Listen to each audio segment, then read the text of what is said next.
Je suis Emilia Messelati, je suis en deuxième année à l'EPITA, en deuxième année de prépa. Donc je suis actuellement en césure, réserviste aux pompiers de Paris, et je pars en Australie pour faire mon 4e semestre en février 2023.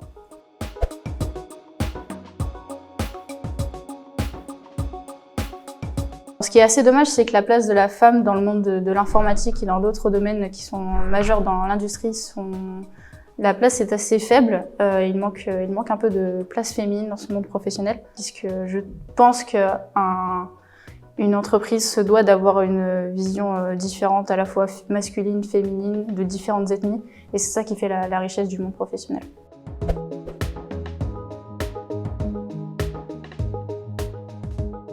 La bourse Amazon Future Engineer propose deux grands axes d'aide aux étudiantes. À la fois une bourse financière pour aider à financer nos études et également un mentorat qui est suivi par principalement des employés d'Amazon directement. Mon mentor, lui, travaille chez Amazon Web Services. Amadou, s'il regarde la vidéo, se reconnaîtra.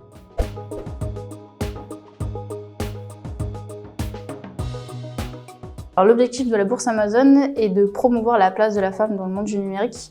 Donc pour essayer d'inciter les femmes à s'engager dans des études d'informatique, puisqu'elles sont un faible pourcentage au final. À l'EPITA, on est entre 10 et 15% environ par promotion, donc ce qui est assez faible, mais ça va dans le bon sens, et c'est des initiatives comme celle-ci qui vont permettre de faire avancer les choses.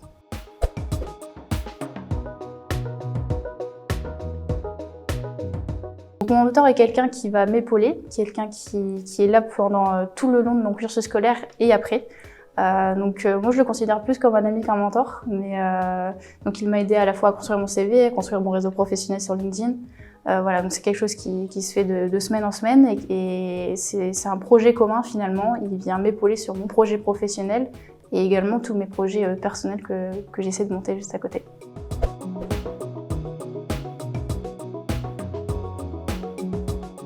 J'ai choisi l'EPITA de par la réputation de son réseau d'alumni qui est assez conséquent sur le monde de l'informatique, mais également par les projets que l'on mène pendant tout le long de notre cursus, qui nous construisent à la fois des compétences théoriques et techniques assez poussées et qui sont extrêmement valorisantes sur le monde du travail.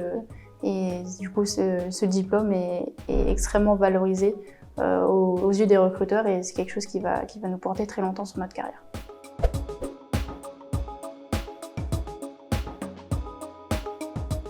Mon conseil serait d'oser parce que c'est en tombant qu'on se relève.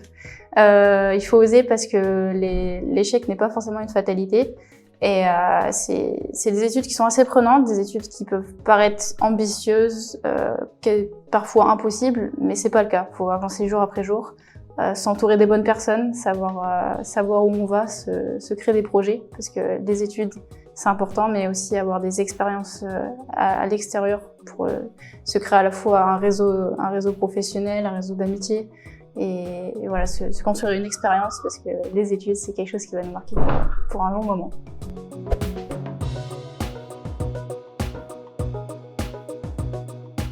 Actuellement, je suis en césure à l'EPITA, donc je reprends en février en Australie pour faire mon 4e semestre. Et en parallèle, du coup, je me suis trouvé un travail.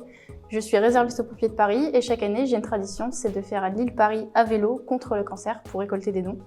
C'est une cause qui m'est très, très à cœur, et c'est un projet que je suis en train de faire grossir de plus en plus chaque année. Une association est en train de se monter, et voilà, donc toujours une recherche de sponsors. Et voilà, donc cette année, l'île Paris, le 26 et 27 décembre, 340 km contre le cancer. Et l'an dernier, on a récolté 2 000 €, j'espère augmenter un peu plus cette année. Et n'hésitez pas à me rejoindre si vous avez un vélo et de la motivation.